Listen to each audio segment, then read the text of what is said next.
नमस्कार साथियों, आप देख रहे हैं अखबार भारत। यदि आपने इस चैनल को लाइक और सब्सक्राइब नहीं किया है तो जल्दी से इसको लाइक और सब्सक्राइब कर लें। आज हमारे साथ हैं सूरज कुमार जी। सूरज कुमार जी, आज सबसे पहले कर्पूरी ठाकुर जी की जयंती है। हार्दिक बधाई, शुभकामनाएं। और कर्पूरी ठाकुर वो शख्सियत हैं जिन्होंने मंडल आयोग की सिफारिशों के लिए रास्ता तैयार किया था और आज उनकी जयंती है। और आज ही भारतीय जनता पार्टी द्वारा उनको भारत रत्न देने की घोषणा की गई है।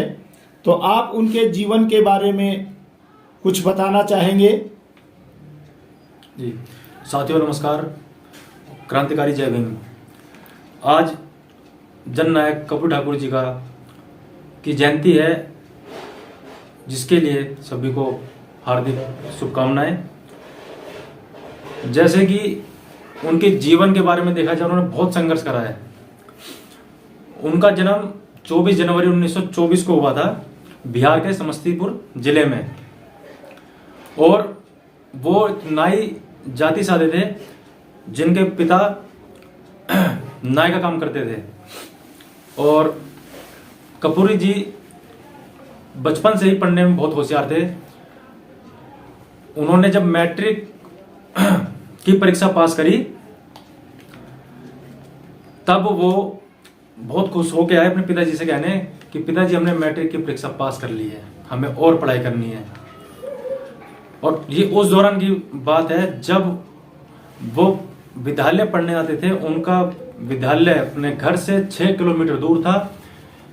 जो पैदल जाते थे और नंगे पैर जाते थे। इस हालत में उन्होंने मैट्रिक पास करी थी और वो खुशी उनके चेहरे से देखने वाली थी। उन्होंने कहा, पिताजी मुझे और पढ़ाई करनी है। तो उनके पिताजी ने बोला ठीक है। उस दौरान इतना पैसा नहीं होता था। वो अपने गांव के सम्मतवादी लोगों के पास गए। उन्होंने कहा कि हमारा बेटा मैट्रिक पास करके आया है, इनको और आगे पढ़ाई करनी है, तो इसकी सहायता की जाए। तो उन्होंने पूछा कि क्या करा तुमने? तो उन्होंने बताया कर्पूरी जी ने कि मैंने मैट्रिक पास करी है। ये सोच के वहाँ के सम्मतवादी लोग थे, वो ये सोच गए कि एक छोटी सी पिछड़े वर्ग से आने वाला बच्चा, नाई का बच्चा मैट्रिक पास कर रहा है, इसका मतलब कहीं ये हमारे बच्चों के साथ बैठेगा और कहीं ना कहीं यहाँ से बदलाव आएगा। उन्होंने बोला ठीक है, आप मैट्रिक पास करके आए हैं, आप हमारे गोड़ दबाओ। बिहार में गोड़ यानी पैर को कहा जाता है कि हमारे पैर दबाओ जी। ठीक।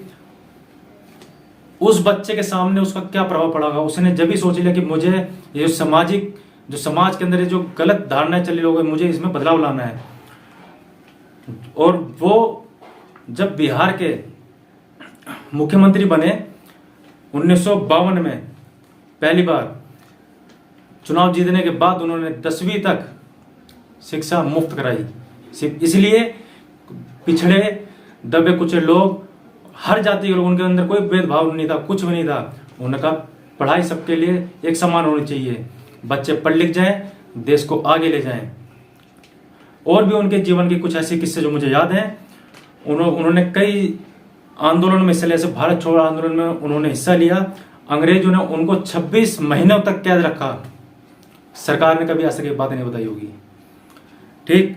दूसरा, वे 2 बार मुख्यमंत्री बने और जब उनका निधन हुआ, उनके पास खुद का एक घर नहीं था। और आज अगर कोई सांसद बन जाता है तो उनकी कोठियां तक रहती है मरने के बाद भी। कई कई पीढ़ियां निकल जाती है, उनकी इतनी पैसे होता है कि कई पीढ़ियां बिगैर कुछ करे जो है, उन पर इतना पैसा रहता है, अपना बिजनेस कर सकते हैं। लेकिन उनको आज भारत रत्न पुरस्कार देने की घोषणा की गई है, तो इसके बारे में क्या कहेंगे? उनको जो भारत रत्न पुरस्कार देने की घोषणा की है, हम इसके लिए भारतीय जनता पार्टी को तहे दिल से धन्यवाद देते हैं। देर आए दुरुस्त आए। 25-26 साल बाद आज इनको ये याद आई कि हमारे बीच में कोई जननायक, स्वतंत्रता सेनानी, अच्छा टीचर जिसने भ्रष्टाचार के खिलाफ अपनी आवाज उठाई हो, जिसपे एक मुकदमा ना बनाओ भ्रष्टाचार के लिए। आज उनको कम से कम इन्होंने याद तो किया कि इनको भारत रत्न इनको दिया जाए। और आज 26 साल के बीच जितनी भी सरकारें आई, चाहे भाजपा हो चाहे कांग्रेस हो, क्या उनको 26 साल के बीच कभी इनको याद नहीं है कि कर्पूरी ठाकुर नामक कोई ऐसा जननायक हमारे भारत में था? तो क्या आपको लगता है कि इससे पहले भी भारतीय जनता पार्टी की सरकार थी और 9 साल बीत गए हैं इस भारतीय जनता पार्टी सरकार को, और इन्होंने अब घोषणा की है, तो आपको क्या लगता है ये कोई चुनाव नजदीक आ रहा है, इन्होंने इसको देखते हुए किया है, या ये जो बिहार में जाति जनगणना हुई है ये तमाम बहुजन लोगों का दबाव है, इस कारण उन्होंने ये ऐलान किया है, घोषणा की है? कहीं ना कहीं इनके ऊपर दबाव तो ये है कि भाई बहुजन लोग जागरूक हो रहे हैं, अपने समाज के लोगों को, जितने इनके हमारे समाज के लोग हैं इनको जान रहे हैं, इनके बारे में पढ़ाई कर रहे हैं, तो आवाज उठा रहे हैं। जहां बिहार में जाति जनगणना हुई है उसके आधार पर पता चल चुका लोगों को कि हमारा हिस्सा, हमारी रोटी कौन खा रहा है। आवाज उठाई जा रही है ना बिहार में। इसी चक्कर में अभी देखते जाओ, अभी तो ये पहला ऐसा कोई बहुजन जननायक है जिसको भारत, अभी तो काशीराम जी बाकी हैं, फूले जी बाकी हैं। अभी देखते जाओ चुनाव आते थे क्या क्या करेंगे। तो शुरुआत हुई है इनकी बीजेपी वालों की। जी बहुत बहुत धन्यवाद। और ये जरूर ये सच्चाई है कि इतने वर्षों तक तमाम सरकारें आई और कई बार भारतीय जनता पार्टी की सरकार इस देश में आई, लेकिन इन बहुजन नायकों की याद नहीं आई। और आज आई, देर आए दुरुस्त आए, उसके लिए धन्यवाद। लेकिन ये कहीं ना कहीं लोगों के दिल में ये जरूर चुभ रही होगी कि ये अब 2024 का चुनाव आ रहा है और बिहार में जाति जनगणना भी हो गई है, इसके दबाव में भी ये सरकार ने निर्णय लिया है।